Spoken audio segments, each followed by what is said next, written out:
할렐루야. 오늘의 암송할 하나님의 말씀은 신명기 28장 1절로 2절 말씀입니다. 신명기서 28장 1절로 2절 말씀. 네가 네 하나님 여호와의 말씀을 삼가 듣고 내가 오늘 네게 명령하는 모든 그의 명령을 지켜 행하면 네 하나님 여호와께서 너를 세계 모든 민족 위에 뛰어나게 하실 것이라. 네가 네 하나님 여호와의 말씀을 청종하면 이 모든 복이 내게 임하며 내게 이르리니. 아멘. 할렐루야. 잘 되고 있습니다. 아멘. 오늘은 축복의 문 순종이 열쇠입니다 라는 제목으로 말씀을 묵상합니다. 사람들은 누구나 다 복받기를 원합니다. 그러나 그 복받는 방법을 잘 알지 못해서 복을 받지 못하는 경우가 많습니다. 온 천지우주 만물을 창조하시고 인간의 생사화복을 주관하시는 하나님께 우리가 복을 받도록 해야 진정한 복을 누릴 수 있습니다. 하나님은 우리에게 축복받는 방법을 가르쳐 주셨습니다. 축복받는 방법이 무엇입니까?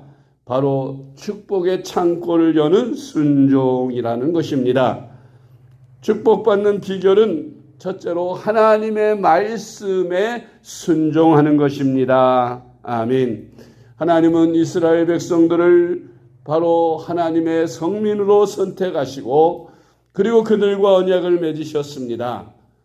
나는 너희 하나님이 되고 너희는 내 백성이 되리니 너희가 내 말대로 순종하고 내 말을 청종하면 내가 모든 외세로부터 너희를 지켜줄 것이고 안전을 지켜주실 것이고 이른 비와 늦은 비를 내려서 너희 삶이 태평성대로 평안을 누리게 할 것이라고 약속하셨습니다. 신명기 28장 1절로 2절 말씀. 내가 네 하나님 여호와의 말씀을 삼가 듣고 내가 오늘 네게 명령하는 그의 모든 명령을 지켜 행하면 네 하나님 여호와께서 너를 세계 모든 민족 위에 뛰어나게 하실 것이라. 내가 네 하나님 여호와의 말씀을 청종하면 이 모든 복이 내게 임하며 내게 이르리니. 아멘. 오늘날에도 예수님을 믿는 모든 그리스도인들은 하나님의 백성입니다. 이 하나님의 백성된 우리 그리스도인들도 옛날 구약 이스라엘 백성들과 마찬가지로 하나님의 말씀에 순종함으로 구원을 받고 영생을 얻고 이 땅에서도 복을 누리며 잘 살게 되는 것입니다. 할렐루야. 두 번째로 아브라함이 믿음의 조상으로 축복을 받게 된 것은 하나님의 말씀에 철저히 순종했기 때문입니다. 창세기 26장 5절 말씀. 이는 아브라함이 내 말을 순종하고 내 명령과 내 계명과 내 율례와 내 법도를 지켰음이라 하시니라. 아멘. 하나님은 아브라함을 선택하셔서 아브라함에게 말씀하셨습니다. 너는 너의 본토 친척 아비집을 떠나 내가 내게 지시할 땅으로 가라. 그럼 내가 너로 복의 근원이 되게 해주겠다. 너를 축복하는 자를 축복하고 너를 저주하는 자를 내가 저주하리니 너는 복의 근원이 될지라라고 말씀하신 것입니다. 아브라함은 하나님의 말씀을 따라 순종하였습니다. 그리고 또 한 가지, 아브라함은 하나님께서 100세 기적적으로 주신 아들에 대하여 그 아들을 번제로 모리아산에 가서 바치라는 하나님의 명령과 말씀을 아무런 이유도 없이 잘 순종하고 지켰습니다. 이해득실 따지지 않았습니다. 손익을 따지지 않았습니다. 그저 하나님의 말씀이면 내가 해롭든지 이익이 되든지 그저 순종하고 따랐던 아브라함은 하나밖에 없는 아들, 그것도 자기 생명보다 더 귀한 백세 얻어진 아들 이삭을 모리아산으로 데리고 가서 그를 하나님의 번제로 바치려고 했던 것을 우리가 성경에서 볼 수가 있는 것입니다. 그래서 하나님께서 아브라함을 믿음의 조상으로 선택하시고 그의 후손으로 말미암아 인류가 복을 받고 구원을 받게 하신 것입니다. 할렐루야. 창세기 26장 5절 다시 한번 봅니다. 이는 아브라함이 내 말을 순종하고 내 명령과 내 계명과 내 율례와 내 법도를 지켰음이라 하시니라. 아멘.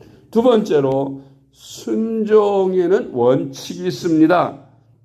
그 원칙이 무엇입니까? 이해가 안 돼도 해야 하는 것이 바로 순종의 법칙입니다. 사람들이 순종할 때가 있죠. 자신에게 유익이 된다고 생각하면 순종합니다. 그러나 자기에게 해가 된다고 하면 그는 순종하지 않습니다.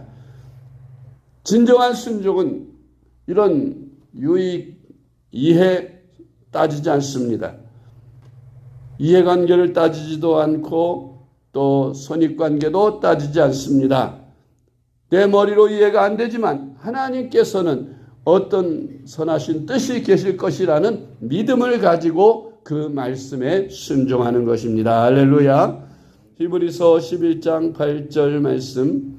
믿음으로 아브라함은 부르심을 받았을 때에 순종하여 장래 유업으로 받을 땅에 나아갈새 갈 바를 알지 못하고 나아갔으며. 아멘. 부모, 형제, 일가, 친척, 자기의 고향 땅을 떠나라는 하나님의 말씀이 이해가 됩니까? 백세의 기적으로 얻어진 그 아들을 모리아산에 데리고 가서 번제로 하나님께 바치라는 그 말씀이 이해가 갑니까? 절대로 이해가 되지 않지만 하나님이 말씀하셨기 때문에, 하나님께서 명령하셨기 때문에 무조건 순종하는 아브라함, 그래서 하나님은 그를 믿음의 조상으로 세우신 것입니다. 세 번째로 순종은 유익이 없어도 해야 합니다. 순종의 법칙 가운데 이해가 안 돼도 하지만 그러나 유익이 없어도 해야 하는 것입니다. 선입관계를 따져서 유익하면 하고 손해보다고 생각되면 안 하는 것은 진정한 순종이 아닌 것입니다. 창세기 22장 2절 말씀. 여호와께서 이르시되 내 아들 내 사랑하는 독자 이삭을 데리고 모리아 땅으로 가서 내가 네게 일러준 한 산 거기서 그를 번제로 드리라. 아멘. 절대로 유익할 수 없고 이해될 수 없는 말씀이지만 하나님께서 말씀하셨기 때문에 아브라함은 순종을 드렸습니다. 그랬더니 하나님께서 그의 후손을 저 바닷가의 모래와 같이 많게 하시고 저 하늘의 별과 같이 셀 수 없이 많게 하여 주리라고 약속하셨습니다. 할렐루야. 네 번째로 순종은 즉시로 해야 하는 것입니다. 창세기 22장 3절 말씀. 아브라함이 아침에 일찍 일어나 나귀의 안장을 지우고 두 종과 그의 아들 이삭을 데리고 번제에 쓸 나무를 쪼개어 가지고 떠나 하나님이 자기에게 일러주신 곳으로 가더니. 아멘. 하나님께서 아브라함에게 사랑하는 아들 이삭을 번제로 모리아산에 가서 바쳐라 하고 명령하셨을 때 아브라함은 지체하지 않았습니다. 왜냐하면 이 시간을 지체하면 여지없이 사탄이 역사하기 때문인 것입니다. 사탄이 방해하기 쉽습니다. 아내를 통해서도 방해할까 봐 아내에게도 이야기도 하지 않았습니다. 그저 하나님과 약속만 지키기 위하여 그는 즉시로 실행에 옮겼던 것입니다. 그래서 아침 일찍 이삭을 데리고 종과 함께 나무를 껄머지게 하고 모리아산에 올랐던 것입니다. 우리가 순종을 할 때에는 미루지 말아야 합니다. 좀 더 생각해보고 좀 더 기도해보고 좀 더 있다가 그런 식으로 사탄은 자꾸 미혹을 하지요. 내일 해라, 내일 해라. 그러나 우리는 사탄에게 속지 말아야 합니다. 순종은 그 즉시로 해야 하는 것입니다. 미루면 반드시 사탄이 역사할 것입니다. 창세기 22장 3절 말씀 다시 한번 봅니다. 아브라함이 아침에 일찍 일어나 나귀의 안장을 지우고 두 종과 그의 아들 이삭을 데리고 번제에 쓸 나무를 쪼개어 가지고 떠나 하나님이 자기에게 일러주신 곳으로 가더니. 아멘. 다섯 번째로, 순종은 끝까지 해야 합니다. 처음에 좋은 마음으로, 좋은 신앙으로 감동을 받아서 하나님 앞에 약속을 해놓고 시간이 지나다 보면 사탄이 자꾸 시험을 가져오는 거예요. 아나니아가 삽비라가 처음에는 좋은 마음으로 그들이 하나님 앞에 온 재산을 바쳐 드리겠다고 결심을 하고 작정을 했지만, 그러나 시간을 끄는 동안에 그들에게 사탄이 시험을 했어요. 아까운 생각이 들게 하고 인색한 생각이 들게 해서 절반만을 팔아서 바치면서 다 바친 것처럼 그렇게 속이도록, 거짓말하도록 사탄이 역사하여 결국 그들은 아까운 목숨을 잃게 된 것입니다. 순종은 처음에 시작할 때 그 마음을 끝까지 유지해야 합니다. 중간에 시험에 들 수 있습니다. 시험에 들지 않기 위해서 끝까지 목표를 바라보고 나아가야 합니다. 아브라함이 이삭을 데리고 이제 하나님의 말씀에 순종하기로 작정을 하고 크게 결심을 하고 그 아들 이삭을 데리고 두 종과 함께 모리아 산으로 가면서 그 마음이 얼마나 갈등이 심했겠어요. 더군다나 모리아 산 아래에서 두 종을 그 산 아래 두고 이삭에게 장작더미를 짊어지우고 그리고 모리아 산으로 올라갈 때 그 아들이 묻습니다. 아버지여 오냐? 내가 여기 있다 말해라. 아버지여, 전에는 하나님 앞에 드릴 번제할 양을 데리고 갔는데 오늘은 번제할 양이 보이지 않습니다. 아브라함의 마음이 찢어지지 않겠어요? 바로 네가 그 번제할 제물이란다라고 말할 수가 없는 것입니다. 그러니까 아브라함은 말합니다. 하나님께서 준비하실 것이다 라고 말하고 올라가면서 얼마나 갈등했겠어요? 하나님도 이해하시겠지. 그리고는 사람들은 대부분 그런 경우에 마음을 돌이켜서 자기 마음에 원하는 대로 하나님 앞에 불순종합니다. 그리고 자기가 원하는 대로 합니다. 그런데 아브라함은 그렇지 않았습니다. 끝까지 모리아 산 꼭대기까지 올라가서 제단 앞에 장작더미를 쌓아놓고 그리고 이삭을 결박하고 그 위에서 칼로 이삭의 목을 찌르려고 하였습니다. 정말이지 하나님 앞에 끝까지 열심하고 아브라함은 그렇게 아들 이삭을 말씀대로 번제로 죽여 바치려고 했던 것입니다. 그런데 하나님께서는 그런 아브라함의 마음을 시험해 보시고 아브라함이 흔들리지 않고 끝까지 그렇게 순종하는 모습을 보시고 아브라함에게 멈춰라, 그리고 내 뒤를 돌아봐라 했더니 아브라함이 뒤를 돌아보니 그 숲을 속에 양 한 마리가 걸려 있었습니다. 아브라함이 하나님 앞에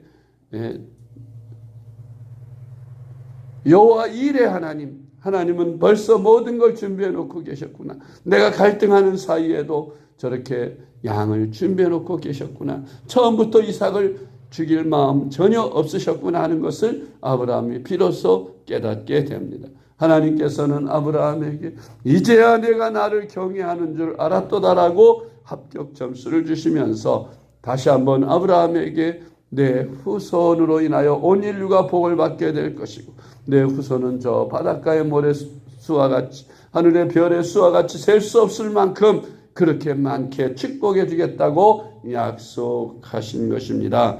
그러므로 우리는 하나님 앞에 순종을 드려도 끝까지 하나님 앞에 순종을 드려야 합니다. 창세기 22장 9절로 12절 말씀.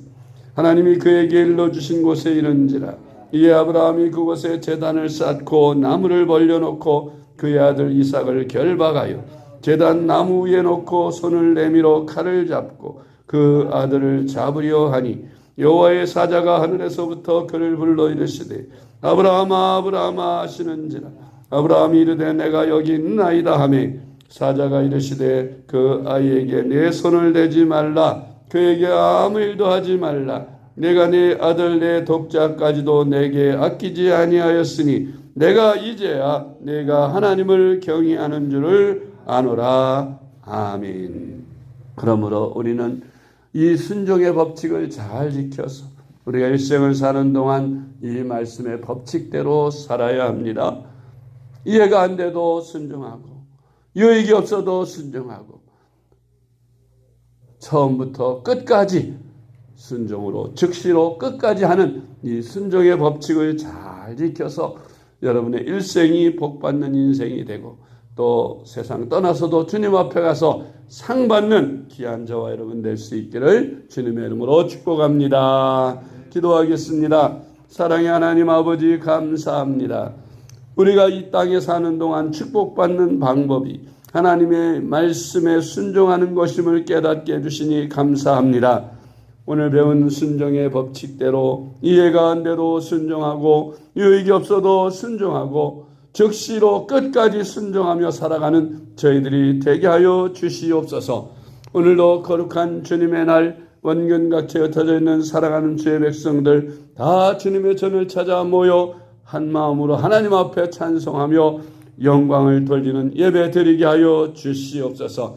우리 생명샘께 속한 모든 권속들도 다 주님 전을 찾아 나와 하나님 앞에 온전하게 예배드림으로 큰 은혜와 복을 누리게 하시며 뿐만 아니라 단에 세우시는 주의 종들에게 성령으로 충만케 하시고 기름 부어주셔서 오늘도 하나님의 말씀을 전파할 때에 그 말씀이 능력과 권세의 말씀이 되게 하여 주시옵소서.